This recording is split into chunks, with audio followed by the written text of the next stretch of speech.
When writing the Communist Manifesto, Karl Marx thought he was providing a road to utopia, but everywhere his ideas were tried, they resulted in catastrophe and mass murder. And there is no exception to their rule. Not the Soviet Union, not Eastern Europe, not China, not North Korea, not Vietnam, not Cuba, not Venezuela, not Bolivia, not Zimbabwe. Wherever Marxism goes, economic collapse, terror, and famine follow. How is this relevant? Well, Black Lives Matter co-founder Patrisse Cullors admits that she and fellow founder Alicia Graza are trained Marxists. I will speculate on what that means after this word from my sponsor. This podcast is brought to you by Black History Quiz because it takes more than a month to learn our history.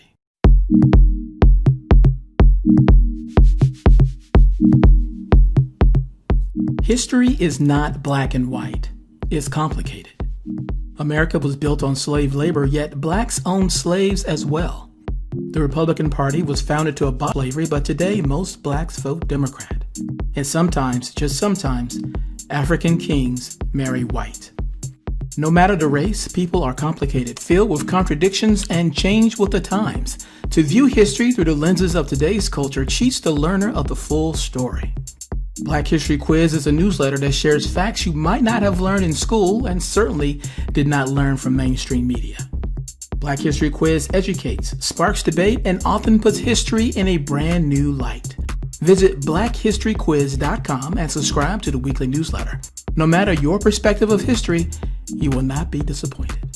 blackhistoryquiz.com. In an interview on the news show, This Is News, Patrisse Cullors, co-founder of Black Lives Matter, said this. I also think that it might, I think of a lot of things. The first thing I think is that we actually do have an ideological frame. Myself and Alicia in particular are trained organizers. We are trained Marxists. We are super versed on sort of ideological theories. And I think that what we really try to do is build a movement that could be utilized by many, many Black folk. When I heard that, I was surprised because I tend not to hear that Black Lives Matter is a Marxist-led organization in the news, not in the mainstream news anyway.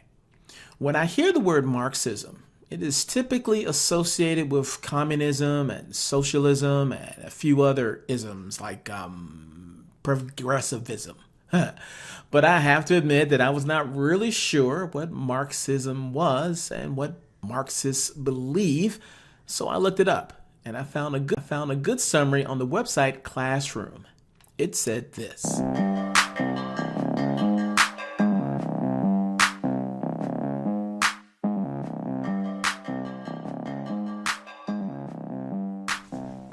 Karl Marx, writing with Friedrich Engels, developed a theory of social and economic principles and a sharp critique of the capitalist form of government in the mid-1800s. Marx believed that workers, under the capitalist system of government, sold their labor and that this labor became a commodity. The commodity, or labor power, translated into surplus value for the capitalist but not the worker. Marx concluded that this created an inherent conflict between the working class, the proletariat, and the ownership class, the bourgeoisie. Because capitalism has this built-in inequality, Marx argued that the working class would eventually take power over the ruling class, reconstructing society. This reconstruction would take place in stages. The next stage after capitalism, according to Marx, would be a socialist form of government. Socialism advocates public ownership of property and natural resources rather than private ownership. The socialist system of government values cooperation over the competitiveness of a free market economy. Socialists believe that all people in society contribute to the production of goods and services and that those goods should be shared equally. This differs from the capitalist system, in which individual efforts trump the collective and the free market determines the distribution of goods. The themes of this classical Marxism might be familiar to you. Allow me to paraphrase what I just read and make it more current. Corporations get rich off the work of their employees, whereas the working man suffers. The whole system is geared towards the top 10% and is not fair. We should do away with the capitalist system and let the government redistribute our wealth equally to everyone, whether they work for it or not. Classical Marxism has evolved into something called neo-Marxism.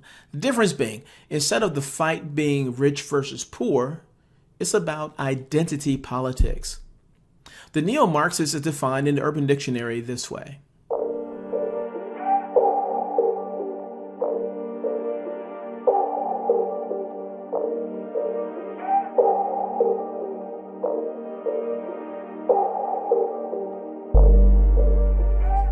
A neo-Marxist is a person who adheres to neo-Marxism.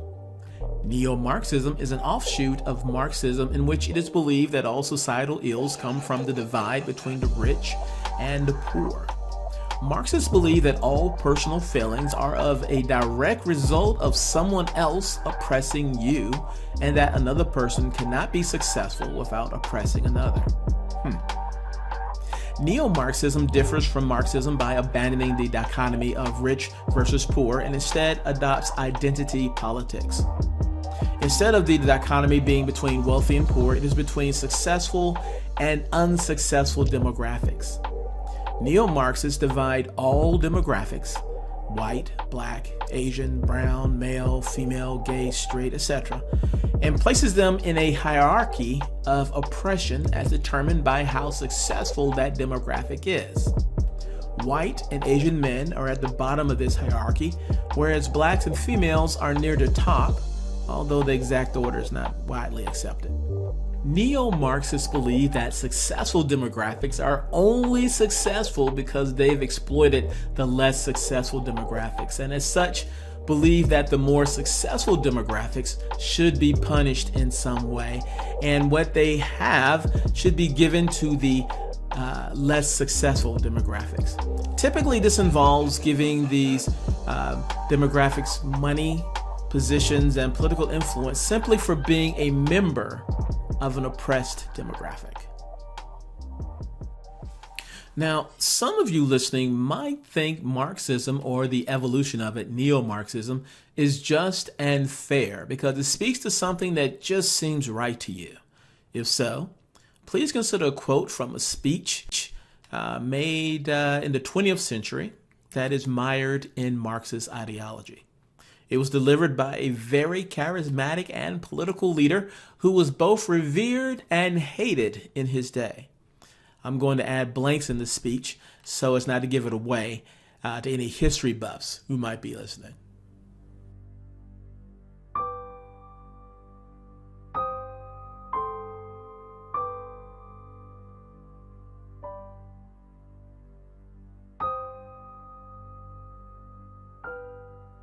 The blank have shown real genius in profiting by politics. This capitalistic people, which was brought into existence by the unscrupulous exploitation of men, has understood how to get to the leadership of the fourth estate into its own hands. And by acting both on the right and on the left, it has its apostles in both camps. On the right, the blank does his best to encourage all the evils there are to such an extent that the man of the people, poor devil, will be exasperated as much as possible.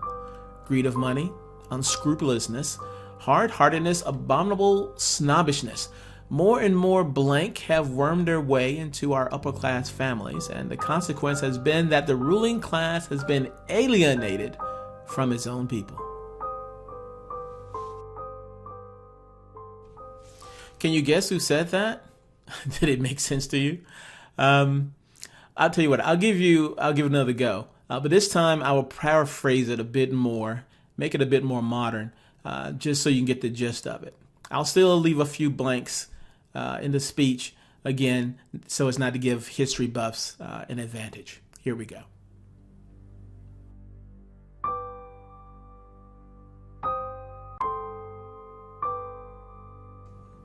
The blank have shown real genius in profiting by politics. Big business, whose success was made possible only by the unfair exploitation of the working people, has understood how to get the mainstream media on his side.